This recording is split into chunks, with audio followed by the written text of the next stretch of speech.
ಖುಷಿಯವರಿಗೆ ನಮಸ್ಕಾರಗಳು. ಇವತ್ತೇನು ವಿಶೇಷತೆ ಗೊತ್ತಾ? ನಾನು ಹೇಳ್ತೀನಿ ನೋಡಿ.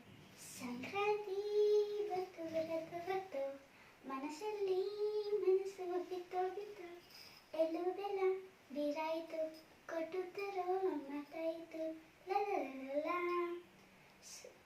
ಇದು ಒಂದು ಹಿಂದೂ ಆಚರಣೆಯ ಹಬ್ಬವಾಗಿದೆ. ಸೂರ್ಯ ಧನುವಿಂದ ಮಕರಕ್ಕೆ ಚಲಿಸೋದ್ರಿಂದ ಇದನ್ನು ಮಕರ ಸಂಕ್ರಾಂತಿ ಎಂದು ಕರೆಯುತ್ತಾರೆ. ಮತ್ತು ಸೂರ್ಯ ಪೂರ್ವದಿಂದ ಉತ್ತರಕ್ಕೆ ಪಥ ಬದಲಾವಣೆ ಆಗೋದ್ರಿಂದ ಇದನ್ನ ಉತ್ತರಾಯಣ ಪುಣ್ಯಕಾಲ ಎಂದು ಕರೆಯುತ್ತಾರೆ.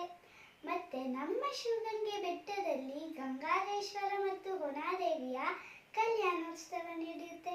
ಇದನ್ನು ನೋಡೋದಕ್ಕೆ ಹಲವಾರು ಜನ ಹೋಗ್ತಾರೆ. ನಾನು ಎಳ್ಳು ಬೆಲ್ಲವನ್ನ ಅಕ್ಕಪಕ್ಕದ ಅವರ ಮನೆಗೆ ಬೀರಿ ಅವರ ಆಶೀರ್ವಾದ ಪಡೆದುಕೊಂಡು ಬರುತ್ತೇನೆ.